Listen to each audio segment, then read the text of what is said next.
Hello friends, আসসালামু আলাইকুম। একটি নতুন ভিডিও নিয়ে চলে আসলাম আপনাদের সামনে। আবারও চলে আসেন যে আজকের কি ভিডিও। আজকে গরুর মাংস রেসিপি। তো গরুর মাংস রংপুরে কিভাবে রান্না করে আজকে আমি আপনাদেরকে একবারে সহজ পদ্ধতিতে গরুর মাংস রান্না করা দেখাবো। গরুর মাংস রান্না করে এই যে মশলা আছে, রসুন, আদা, মরিচ বাটা আর হচ্ছে জিরে বাটা, আর এগুলো একটু মশলা, দারচিনি, লবণ, হলুদ, আর এটা কিন্তু সরিষার তেল দিয়ে আমরা রান্না করি। আমরা ওই সয়াবিন তেল ব্যবহার করি না। তো এখন শুরু করব। প্রথমে কি কি দিবা? প্রথমে দিচ্ছে আদা বাটা।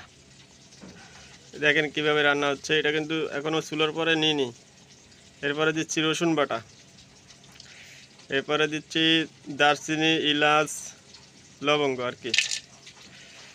এরপরে দিচ্ছি মরিচের গুঁড়া আছে, মরিচ বাটা। মরিচ বাটা। এবার একটু জিরে বাটা দিচ্ছি, জিরে বাটা। এই হচ্ছে মশলা। আর একটু রসুন লাগবে, রসুন দিচ্ছি। ব্যাস, এটা মশলার কাজ শেষ। দেখেন যে কিভাবে রান্না হয় একবারে সহজ পদ্ধতিতে, মানে কোনো ধরনের ঝামেলা ছাড়া। এখন কিন্তু সরষের তেল দেওয়া হবে। এই সরিষার তেল দিচ্ছেন। বেশি পরিমাণ তেল কিন্তু দেওয়া লাগে না, হালকা তেল দিলে হয়, যেরকম আপনাদের তেলের প্রয়োজন আর কি ওরকম দিলে হবে। তা আমাদের এখানে বেশি মাংস না, অল্প কিছু মাংস আছে।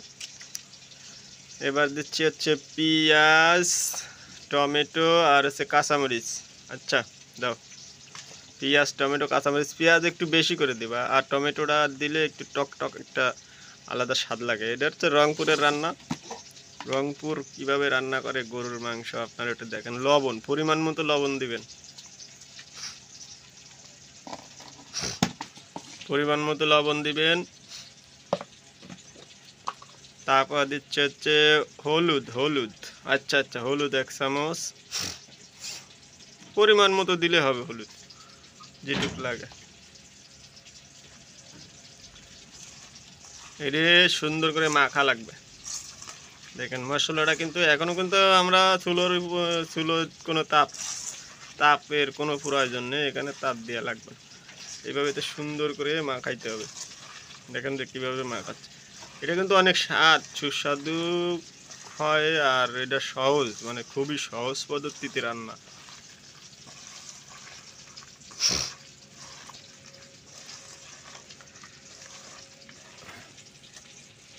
এদিকে এখনই আসলে হ্যাঁ, সহজ পদ্ধতিতে গরুর মাংস রান্না, একদম সহজ পদ্ধতি। দেখেন যে কীভাবে রান্না হচ্ছে, মানে দেন এবারে কী দেবে, এটা শেষ তো। আর কি দিচ্ছ? মাংস দিবে এখন। তো দেখেন মাংস দিচ্ছে কিন্তু একবারে তাজা মাংস, গরুর মাংস। এটা হচ্ছে রংপুরে গরুর মাংস রান্না হচ্ছে। রংপুর কিভাবে রান্না করে এটা অনেক খাইছি তো, অনেক স্বাদ লাগে, আসলে ভালোই লাগে। মানে অন্যভাবে যে গরুর মাংস রান্না হয়, আগে মাংস দেয় এই করে সেই করে, কোনো ঝামেলাবিহীন রান্না এটা।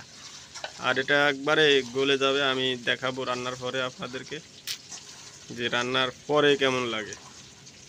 প্রয়োজনে আজকে আমাদের বাসায় আপনাদেরকে দাওয়াত দিব। যারা যারা আমার ভিডিওটা দেখছেন অবশ্যই সাবস্ক্রাইব করে দেবেন, পাশে থাকবেন আমার নতুন নতুন ভিডিও দেখার জন্য। এটা কিন্তু কমপ্লিট হয়ে গেছে। এখন আমরা চুলোর উপরে দেব। চুলোর উপরে দিচ্ছে চুলোর উপরে। এই যে হালকা একটু পানি ব্যবহার হচ্ছে, পানিও দেওয়া লাগবে। পানি দিছি।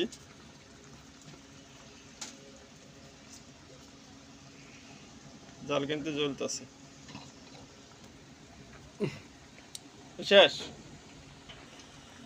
দিয়ে ঢাকি দেওয়া লাগবে। একবারে ঢাকি দিয়ে কিছুক্ষণ রাখা লাগবে। ধরেন আপনার 3 থেকে 4 মিনিট, এভাবে 3 থেকে 4 মিনিট ঢাকি রাখা লাগবে। 3 থেকে 4 মিনিট পর আমরা আবারও ঢাকনা খুলছি, দেখি কেমন আসছে কালারটা। গরু মাংসের কালারটা দেখেন, একবারে এই সুন্দর একটা কালার। দেখেন না কীভাবে রান্না হচ্ছে। লাড়ি দেবেন, 3-4 মিনিট পর লাড়ি দিতে হবে। টমেটোগুলো গলে গেছে।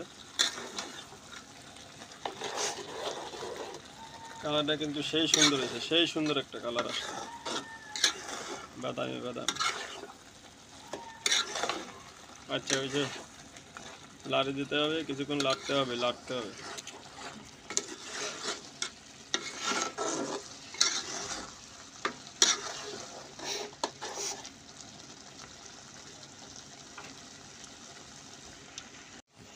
তো লাড়া শেষ, এখন একটু পানি ব্যবহার করতে হবে, পানি দেওয়া লাগবে, কিছু পরিমাণ মতো পানি দেবেন। পানি দিয়ে তারপর কি ঢাকি রাখবে?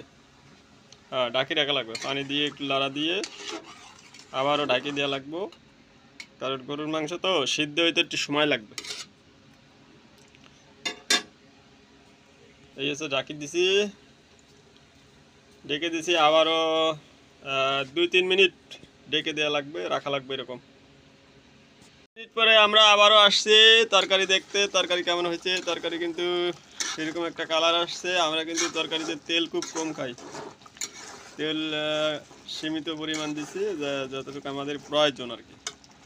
এবারে কিন্তু আলু দেব, আমাদের যতটুকু আলু দিলে, আলু আপনাদের প্রয়োজন মতো দিয়ে দিন। আলু না দিলে কিন্তু মাংস ভালো লাগে না, মাংসের ভিতরে আলু দিতেই হবে। আলু দিয়ে একটু লাড়ি ফেড়ে দেওয়া লাগবে।